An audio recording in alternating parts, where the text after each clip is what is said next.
Hey everyone, it's Michael Greenwood. So I am just putting out this content to hopefully help anybody out there who needs to hear this. So this is about making some extra money. This is not financial advice. I'm not a qualified financial advisor.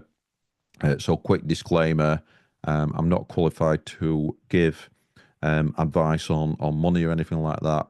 So I'm just talking about a method that I use myself to make more money and keep more money. So a client of mine said to me a few years ago, it's probably 7 or 8 years ago, he owned a luxury dog kennels in Barnsley, and I always remember what he said to me. He said, "Michael, making money is one thing, but keeping money is another thing." So I wanted to make this video. Back in December, I wrote some notes down. I came up with a seven-step plan in my 4.99 journal from TK Maxx in Leeds. When me and my fiance were over there in around Christmas time, and we had a little trip to Leeds, and yeah, I got this journal because we're after a journal, and yeah, so I wanted to go through the seven steps, not to be skipped, that I came up with on how to build some money up, basically, how to build some money up. So seven steps. So I'll go through them right now, and I'll just give a bit of context as well. So I've studied this quite extensively. I've studied wealth building, and how the rich build money and things like that. And I'm a business owner, so I'm obviously interested in that kind of thing. And I am building and scaling a business right now, in the midst of that. And I noticed that money seems to go out, like a leaky bucket. And I myself have, as I've made more money and more money, struggled with what they call lifestyle creep. And I've read a few books in my years on this earth. One of them has been The Richest Man in Babylon, which I'll take some teachings from that. One of them has been The Millionaire Next Door, which I've taken some teachings from that as well. So there's a few, and there's a few other sources as well that I've taken some of this knowledge from and started to implement it and all that kind of thing. So right, so step number one, and these are all to be done sequentially and not to be skipped or anything like that, is so let's say you're watching this now and you're getting a salary in, and then all that money is going out, right? So we've got to examine where that money's going. That's the first thing. We've got to do a financial audit. So what? So it's basically a budget. What do we need to spend? What are our basic living expenses? And then anything on top of that is like a luxury or a commodity or ancillary, right? So it's nice to have some money um, that we spend on ourselves, but I want to kind of challenge that concept of spending it on ourselves, right? So the thing is, once we've spent some money, it has left our pocket and it's gone into somebody else's pocket, whichever way you look at it. You buy a can of pop or soda if you're in America, or you buy a steak to eat. That money goes from your pocket into somebody else's pocket. The supermarket, the local shop, the local butchers, whatever it is, that money goes out of your pocket into their pocket, and it's no longer your money. You've exchanged the money for something else. Yeah, you exchange the money to store wealth for something that you found valuable. And the thing is, as human beings, we need food, we need water, we don't need beer, we don't need wine, we do need liquid, we need water to live on. So I would say challenge yourself as to what the necessities are in your life. And I'm looking at um, kind of moving forward to a more minimalistic lifestyle, and getting the joy from, just the air that I breathe and all that kind of thing. And you may find that that's something you want to do. You may find it's not something you want to do. You may enjoy the finer things in life, like Michelin style restaurants and all that kind of thing. But there's different people like different things. Horses for courses, people are different. Um, so number one, I've written down in my journal here: save for an emergency fund, which is 1k to 5k. So convert that to whichever currency, but I'm doing that in UK pounds. So £1,000 to £5,000. Now, because of inflation, in 5 years' time, I will need to adjust this, because £1,000 10 years ago does not have the same buying power as, 10 years ago, you could buy a lot more things with it. Like a Freddo chocolate were probably 20 pence, I don't know, 10, 15 years ago. Now it's probably, I don't know where it is, like 70, 80 pence. Inflation eats away at our money. And it's designed to do so. It's designed to do that. I'm going with 1k to 5k as an emergency fund. Now, emergencies can and do happen, right? So one of the things you can count on in this life is that emergencies are going to happen. So your car is going to probably break down. Your roof is probably going to develop some leaks, so you need to get a roofer or something. Depending on if you own your house or rent your house. If you rent your house, your landlord would deal with that. Yeah, so you're building up an emergency fund, which will be spent will be spent on something. Probably will be spent on something. So that's the first line of defense. Number one is 1 to 5k in emergency savings. Next one is pay off consumer debt. Now, some might disagree with me on this. Some might say, well, all your money wants to go towards consumer debt. So, consumer debt, bad debt, call it what you will. Talking credit card debt, loans, overdrafts, things like that. Things that are costing you interest, where you borrowed some money for something and now you're paying interest on top of making that repayment as well. You're paying that initial capital, and you're paying interest on top of that. And that interest is compounding as well. So the longer it takes to pay it off, the more it's going to cost you. So pay off that consumer debt. Some people might say pay it off with all the money you've got. I would say 1 to 5k for emergency funds, so you've got control. And I will pay more interest in the consumer debt by paying it off later, to have that 1 to 5k. Yeah. So that's up to you how much you want to build up there with the one between 1 and 5k. But that would be that's what I'm doing. Yeah. So pay off consumer debt is number two. Number three, step three, is expand your emergency savings. So you've got your 1 to 5k, you paid off your consumer debt, and don't skip any of these steps either. So pay off your consumer debt before you start to expand your emergency savings. And what you want to have is about 6 months in living expenses. So let's say you pay 2k per month to live on, yeah, or 2.5k or whatever it is. If it's 2k, it'd be 24 grand you'll need in emergency savings. And what I'd do is I'd stick that in a high interest savings account. I wouldn't put it in the stock market. I wouldn't risk it at all. I would put it in something that's safe, and it's kind of, you're not going to be hitting the real rate of inflation at 5 or 6% because it's higher than that. No matter what people are telling you, 5 or 6%, your money's been eaten away at a bigger rate than that. So you're still going to be losing money on your savings, but you're going to be able to pull it out in case you lose your job, get made redundant, your business doesn't do as well as you thought it would. So you're going to put 24k or whatever 6 months of living expenses for you is at 5 or 6% in a high interest savings account. Now, to get that 24k, that's going to be after tax. So you're going to have to have made more than 24k. So it's probably a bit more challenging than you'd think. It's not just 24k. If you make 24k a year in your job, It's not just 1 year's savings. It's more than that, isn't it? Plus, if you make 24k in your job, the chances are that you're spending 24k, and you might even be going into debt on that as well. So it really is going back to the basics and saying, look, what is my budget? Am I sticking within my budget?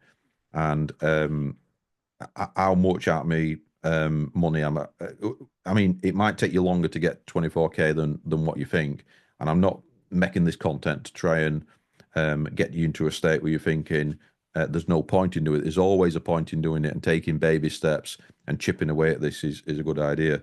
Now, the thing is, to get to that 24k quicker, you can start to do a side hustle, do a side business. If you're full time in business, then look for ways to add more value to your clients, upsell them things, come out with new products and services, just make more money basically. Somebody, one of my old mentors, when I first started the business, he used to say, Michael, don't worry about the coupon cutting. Don't worry about saving 20 pence here and there. Make more money. Make more money, Michael. And that were kind of drilled into me. So make more money. And people think that money is like a dirty word. But the thing is, you need money to live on. You've got to have money to live on in this world. You might go off the grid. You might do an alternative lifestyle. You might go and live in a van, but you're still going to need some money. That van's going to break down. Bad things are going to happen. So it's just having resilience and building up some wealth for those things. So it's not something to stick your head in the sand on, this making money thing. It's something that we need to do. So that is 24 grand or whatever it is. It might be 20 grand, it might be 30 grand, whatever you need to live on. Try to get things down. I would do things like, if you're really in a fix and you need to pay off this debt and you need to build up these savings and everything, I would start selling things that you're not using. So have you used it for a year? Sell it. Is it a want or a need? Right. If it's a want, sell it. Yeah, that's what I started doing with my guitars. Not using them anymore. 7 guitars, start to thin them down so I don't have as many guitars. Stick them on eBay, stick them on Facebook Marketplace, get rid of them, release the cash, put it into some savings. Right. So number 4 is eliminate risky spending. So if you have got a second-hand car that you've paid off now, brilliant. Yeah. Just make sure that you've got number 1, which is your 1 to 5k emergency funds, because you might need that to repair your second-hand car. Yeah, which might have a few miles on the clock or whatever. If you're thinking about buying a new car, don't do it. Just get that out of your head. Don't buy a new car unless you've got loads of money. Even then, I would still look for a bargain. So something that has already depreciated. So a car will depreciate by about 30% as soon as it's driven out of the forecourt. So if driven off the forecourt, lose 30% in depreciation. You can't get that back. Second hand, if you sell it next day, it's worth less. Yeah, you're a new owner on the logbook. You probably put a few more miles on it. It's worth less money, right? So buy second hand. I bought a car which had 3,000 miles on the clock. It were half the price as it would have been, and I got it on. I did get on finance, and I would say don't get on finance unless it's a really good deal with like low interest. Going back, I would buy it second hand in cash, so there's no interest on it, there's no consumer debt, there's no bad debt. So let me just explain the difference between good debt and bad debt for a moment, in case you're not sure. So good debt is something where you buy an income producing asset with it. So it might be rental property, or it might be a vending machine that you've got a part of a business, or it might be a business loan where you borrow it at 6-8% or whatever. But you know you're gonna, with your business plan, you're most likely mitigate your risks. You're very likely to make 20% on it or something like that. So it's something that you're gonna put some money into, but you're gonna get a return on investment, or you're likely to get a return on investment. There's always business risk, but you've done your calculations. You've projected that you're going to make some money on that, and don't mistake that with a dead cert. It's not 100% that you're going to make that money, but you've made a calculated risk, and you need to make some risk in business. you're not going to make money without taking risk, basically. But I'm not talking about gambling. I'm not talking about trying to make 10k into 500k. That is gambling. That's not going to happen. You're going to lose your money, so don't do that. But I'm talking about taking calculated risks, and you can do that with good debt, and that might be something like a business loan or a loan for a buy-to-let property or something like that. Now, so that's good debt. Now, bad debt or consumer debt is something where you've borrowed money to buy a car or borrowed money to buy some furniture for your house, and then you're paying interest on it, and your car's not income producing, so it's not an income producing asset. It's not cash flowing to you. It's not dripping you any money. It's not an income stream. Or your furniture that you bought for your house is not cash flowing. Now, if you bought furniture for a buy to let and it's part of that monthly income that's coming in and you're making a profit on it, so you've got capital appreciation potentially from the property, from the buy to let property, and you've got you've got your rental coming in as well, then that's good debt. So it depends really. What is the asset putting money in your pocket? Is it an asset or is it a liability? So it's taking money out of your pocket. A car takes money out of your pocket because you've got to maintain it. An house that you live in takes money out of your pocket because you've got to fix your roof. You've got to update things and all that kind of thing. Get new windows, get new doors. So understand what a asset or liability is basically. So that's number 4. Eliminate risky spending. No car lease. Buy it in cash. Buy second hand. That kind of thing. So don't get into consumer debt. And because you've paid off your consumer debt in 2, so then you're not going to buy a car and repeat that mistake and get into consumer debt again. So no consumer debt, no credit card spending. Yeah, if you want to use it for Section 75 protection or whatever, again, this is not financial advice, but use that to protect yourself on the internet if you want to use credit cards for that, but pay it off before there's any interest. Be very careful about that. Set up a direct debit for the payments and stuff like that. Right, so that's number 4. Step 5 is invest 15% of pre-tax income. Right, so this is pretty much directly from the richest man in Babylon, but I've increased it to 15% because in the richest man in Babylon, it's 10%. But the premise is, and this is where one of the paradigm shifts came in for me, is where you get, so let's say your wage is 2k a month or something like that, yeah, or 2.5k a month after tax, or whatever you're making, 3k a month, 5k a month, whatever it is. Number 1, lifestyle creep. Whenever you get a pay rise, you go on a better holiday, you join the country club, you get a better car, you upgrade your house, you go from a 3-bed to a 4-bed. Rather than doing that, take your pay rise and put it into the emergency fund, the initial emergency fund, the 6-month emergency fund, and then what I'm coming to in a bit later on in this video. So that's number 1. The other aspect of the mindset is, right, so you're getting money in, yeah, from your salary. So let's say you get paid on the 15th or the 1st or whenever you get paid, and then all the money's going out. It goes out on the maybe your rent or your mortgage, your council tax, your electricity bill, your gas bill, your food, and all that kind of thing. You've got nothing left at the end of it, yeah. And you'll probably think, right, well, Michael, how can I save 15%? Right. Well, the first part of it is just understanding what's happening in your life initially. So, you're probably not making enough money, right? And there is a fix to that. Or you're probably spending too much. There probably are some things that you can do to save. I would say the first thing would be making more money rather than saving money. And that this might be backwards to what you might be thinking. You might be thinking, right, I want to save money because I'm not making enough money.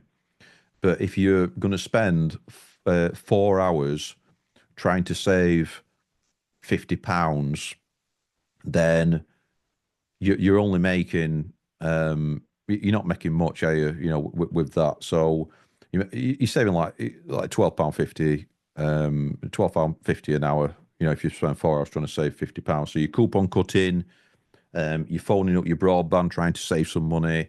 I see people like phoning up the broadband and they're on hold for an hour, and then they save like £15, you know, for the year or something like that. So that's better than, you know, been in their pocket. But the thing is, you can make more than that by actually applying yourself to income generation. So the first thing for me is um, always income generation. Unless you can cut the cost really quickly, unless you can really cut that cost really quickly, and it doesn't take you like a few hours on hold and all the energy and like, because a few hours on hold actually can take you like half a day's energy to recoup from that. You've got that negativity. You've been listening to that elevator music winding you up and all that kind of stuff. And you know, it just put you into low vibrational energy and stuff like that. We've got to protect our energy. We've got to be in a high vibrational state. So we don't want to be in that mode, do we? So we want to be focusing on income generating. We want to be tackling the problems and spending too much and stuff like that. But the income generation is the key thing, really. So it's focusing on like starting a side hustle. If you've got a full-time job, how can you get a promotion? Is there a course you can do? Can you do some more education? You should be doing education all the time. Personal, professional development. You know, if you're a professional, you're working in that environment. So you should be thinking, right, how can I get ahead? How can I get to the stage of, you know, there's this person who's doing this particular job. I wouldn't mind that job. So what can I do? And then what are the ways I can make some more money as well? And we've only got so much time in a day. So actually, some of the best ways of making money are using other people's money, like, you know, the bank's money, good debt, all that kind of thing. Also leveraging other people's time, so building a team to do jobs for us. So that's another thing. But how do you save this 15% then? Right. So the first thing is to pay you it first. So pay yourself first. Pay yourself 15%. As soon as your wage comes in, 15%, that's away. Yeah. So remember, you if you've been in consumer debt, your costs should be low anyway.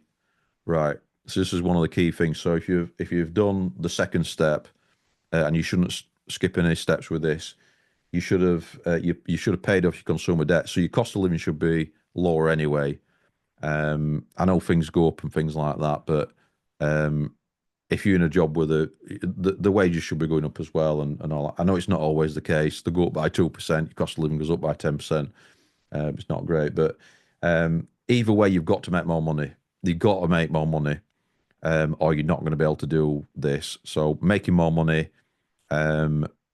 building, improving, all that kind of thing, or you're just going to be in real terms, in real time, having a lower cost, having a lower quality of life because you've got less less money, and there's a direct positive correlation between, you know, if you do this right, you've got more money, you should have a better quality of life.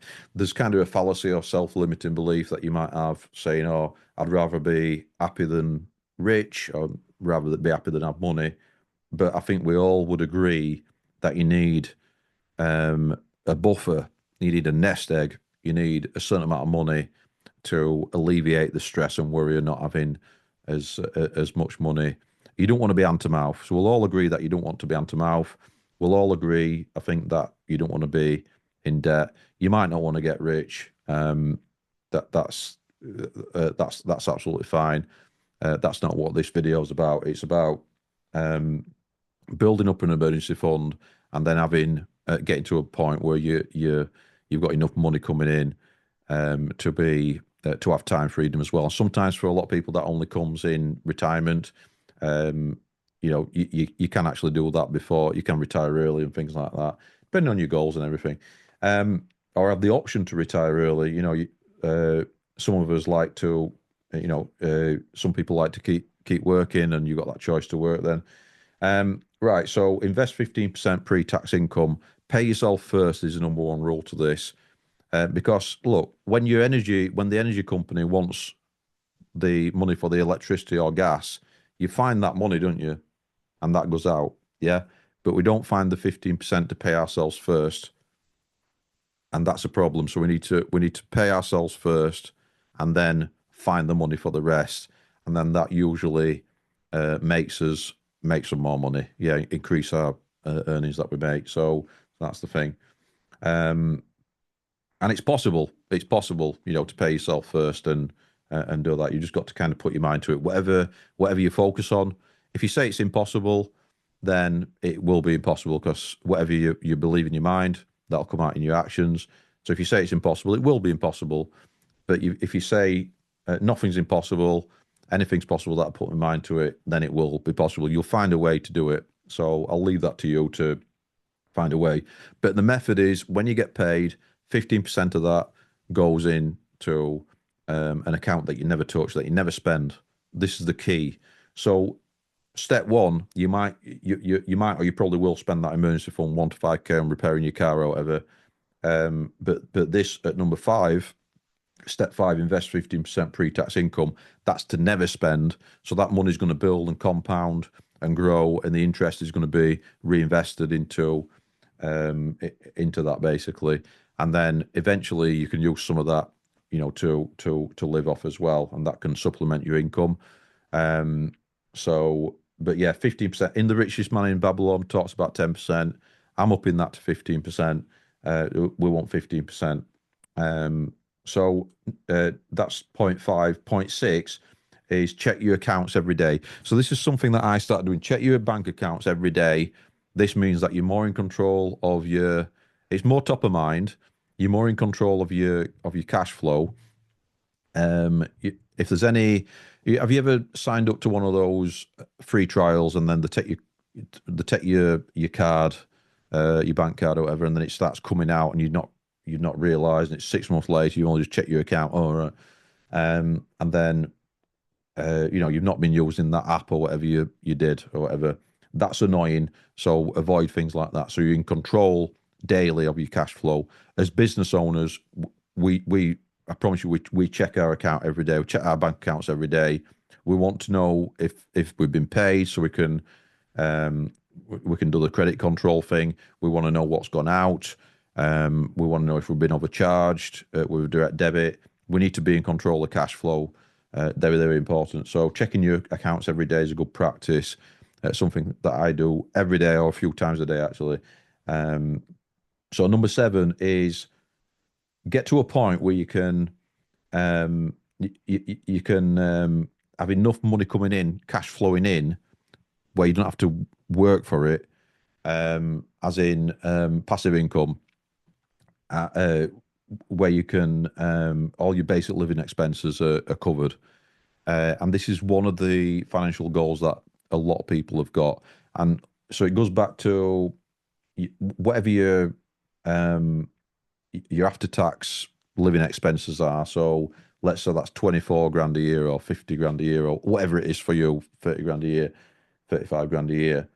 And it's also, you got your basic living expenses, then you might have some ancillary on top. I want to go on holiday 4 times a year, some goals as well. And then, so you might have an initial goal of, I just want to cover the basics. Yeah. If I lose my job, heaven forbid, then at least we'll be covered, but we might have to cancel X, Y, and Z and gym membership and that, but we'll still be able to have depends if you see Netflix as essential or not. Some people do, some people don't, but I'll still be able to have a Netflix with broadband, food and everything, but I'll cancel my gym. Or maybe you'll keep your gym, maybe you need your gym and you cancel your Netflix, I don't know, but whatever kind of person you are. So gym's probably more expensive than your Netflix as well, so take that into account as well. But your basic living expenses, you can have them covered with having a drip of multiple streams of income. So you might have some rental property, and you might have some some vending machine business or something like that. You've got something anyway. So some things that you own, where you've got a maintenance company completely covering everything, so you don't have to do anything. So your time is completely your own to then build more and build on top of that. So and that could be paying off your mortgage as well. So a lot of people will pay off the mortgage, and then they feel more financially free.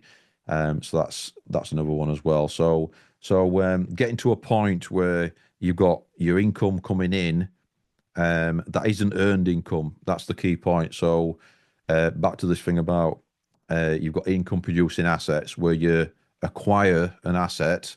So it might be you buy a business or you build a business up to the point where you can build it to sell it. You might not sell it though. You just own it, but then you've got somebody managing that business, and that's the goal for a lot of people where they can do that. And the thing is, you can't do that with a job unless you're kind of like an entrepreneur at Microsoft or something like that, or Apple, where you almost like you. Lots of millionaires with they're not entrepreneurs, but they're entrepreneurs. So they work within a business and they've got their own departments within a business, like businesses within businesses. A bit like Steve Ballmer at Microsoft, that kind of thing. So yeah, getting to a point where everything's covered, and then you don't have to work your 40 hours, but you still can, if you choose to, and that kind of thing. That's a goal for a lot of people. But anything that you've got, it's got to be inflation tracked as well. So everything's got to be growing, because if a business is stagnating and not growing, it's actually in decline because of inflation eating it away. Because something like 50 grand put in the bank today is probably going to have the buying power half of that, or 37 grand or something like that. Probably half these days, with the rate that inflation's going. So, and whatever the publishers, the real rate of inflation, I'd just double that as well. And then you can do things like it's up to you. What depends on what kind of person you are. If you want to be more passive income generation, you can do like S&P 500, or you could put a bit into that. So that's like top 500 technology companies in America, like Apple, Nvidia, Microsoft, things like that. So that's pretty much as long as you think about that in a long time horizon, that's that's something where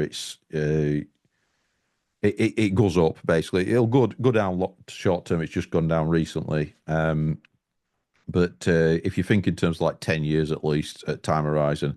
But the thing is, if it depends how much you've got, depends what stage you're at. If you've got 10 grand, then for me, that's your emergency. You're at step three, because say you need 20 grand a year to live on. You're at 10 grand. It's carry on until you get to 20 grand. So you're not. So don't put anything in S&P 500 yet. Put it into 5 or 6% high interest account. So follow these 7 steps. If you want to follow these, there's other steps out there. So that's up to you as well on those. But I hope you found this helpful. This is from my journal that I wrote down. When was this? February? No, sorry, last December. Yeah, December 15th of December 2024. I wrote that down, and I've been implementing that one. So I hope you found it useful. Like, comment, share, subscribe. See you next time.